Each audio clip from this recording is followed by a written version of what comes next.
If I could talk to the young Jada, I'd tell him the same thing I tell the young dudes today. Just learn the game as much as you could, you know what I mean?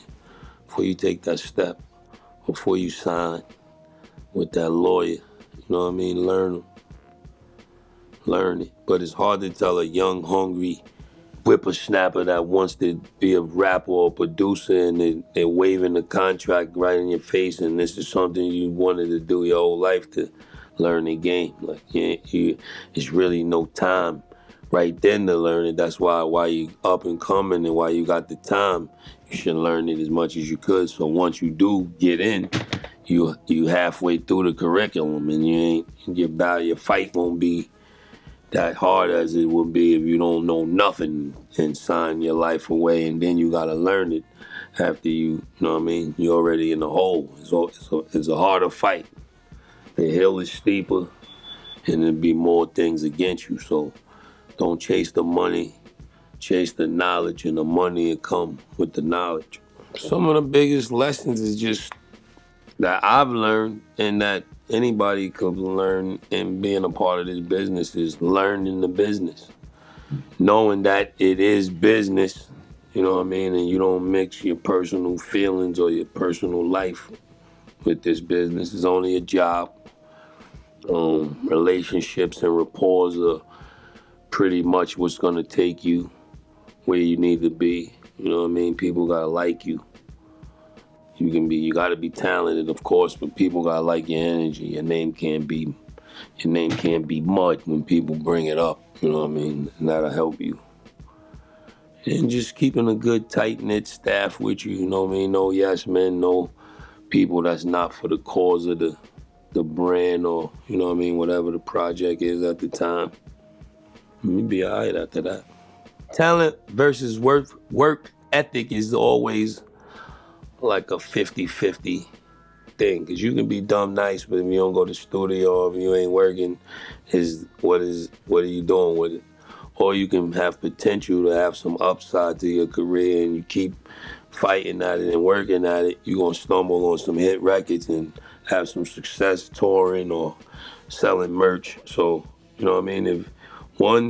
It doesn't matter if you're super talented if you don't like the work. And on the same Tokyo Drift, you don't have to be that talented and work your ass off and reap the benefits of somebody that's super talented. So, you know what I mean? It goes hand in glove.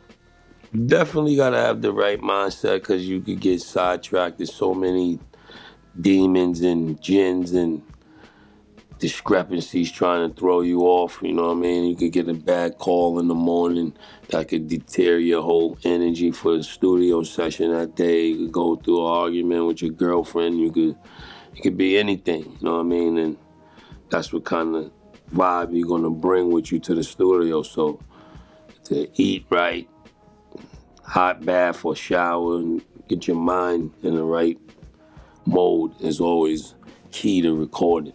Unless you just want to make erratic music. Sometimes you might need to be in that kind of energy might be that kind of music you're working on. So it all channels itself in different ways for different meanings.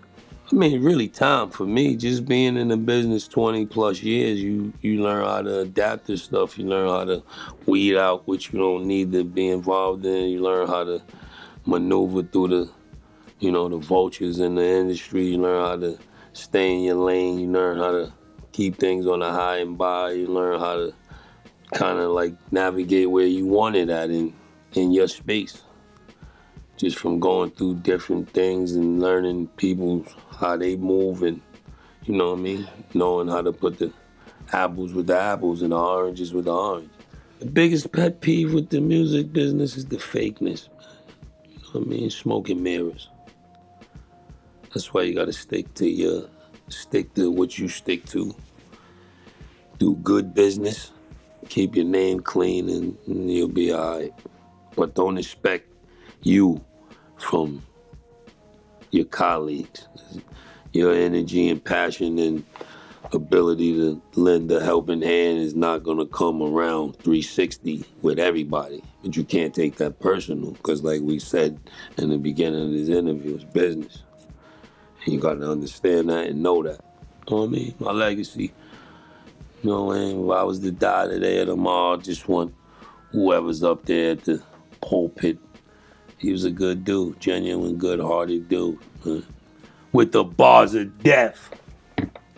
Here lies a man that was a good dude with the bars of death.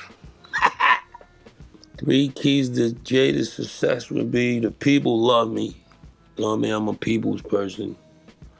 My voice, very distinctive. You don't have to know me. You can hear me and you don't know me. You just hear me talking. People come up to me like, I knew that was you, but as soon as you said something, that's when I really knew it was you. So, and just loving it, being passionate about the music and the culture. I love music. I still got the passion, the drive. And once I lose that, then I'll stop making it. But, to be able to have a career in rap is a special thing. You know what I mean? It's similar to the NFL, the life and the time span of it. If you don't build a core fan base, if you don't set your company up and your brand, and you know what I mean, if you're not evolving every year and constantly learning the digital game and doing all of these things to build your career, you won't be here for long. So to be in this particular sport for 20 plus years is a blessing within itself.